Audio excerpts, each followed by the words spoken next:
राधे राधे मित्रों, कैसे हैं आप सब। तो आज आपने एक बहुत सुंदर कथा सुनी होगी समुद्र मंथन की। और समुद्र मंथन की ये जो गाथा है ये सतयुग की है।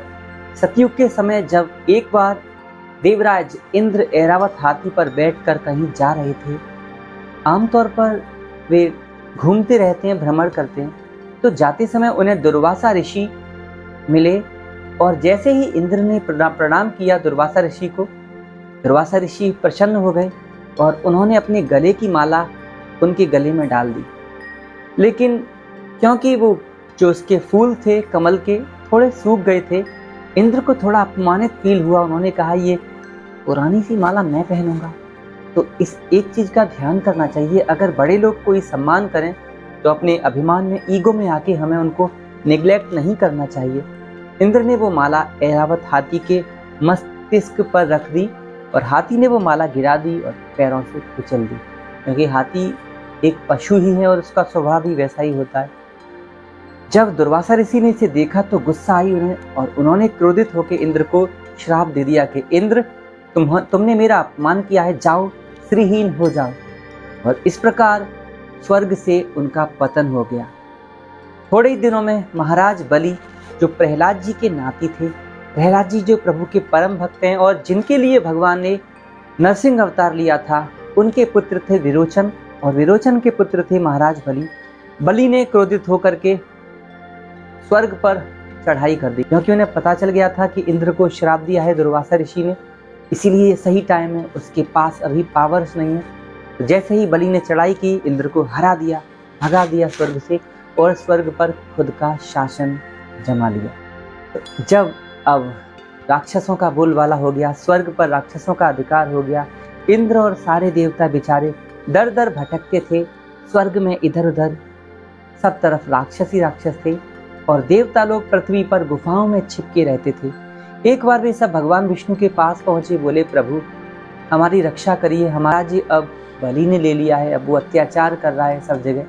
भगवान ने कहा कि इंद्र एक काम करो, इस समय तुम राक्षसों के पास जाओ और बलि के पास जाके उससे मित्रता कर लो, क्योंकि मैं तुमको अब अमर बनाना चाहता हूँ ताकि तुम कभी दुर्बल ही ना पड़ो।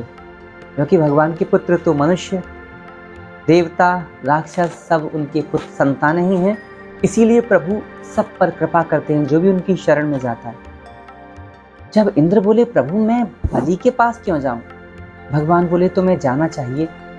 देव और दैत्य दोनों मिलकर जब समुद्र मंथन करेंगे तो इससे 14 रत्न उत्पन्न होंगे, उनमें एक बहुत कीमती रत्न अमृत उत्पन्न होगा। उस अमृत को तुम पी लोगे तो देवता तुम लोग हमेशा के लिए अमर हो जाओगे, फिर तुम्हें ऐसे डर का सामना नहीं करना पड़ेगा, तुम्हें किसी से भय नहीं रहेगा। ये कह के जब देवता लोग बलि के पास गए, वहाँ उन्होंने संधि की। फिर उन लोगों ने मिल के आपस में ऐसी मंत्रणा की कि अब मंदरांचल पर्वत को उठा करके उसकी मथानी बनाई जाए, भगवान शिव के गले में जो वासुकी रहते हैं उनका हार बनाया जाए, रस्सी बनाई जाए और उस रस्सी से मथा जाए समुद्र को, तब उससे बहुत सारे रत्न उत्पन्न होंगे और बराबर बराबर राक्षस और देवता दोनों उसे बांट लेंगे।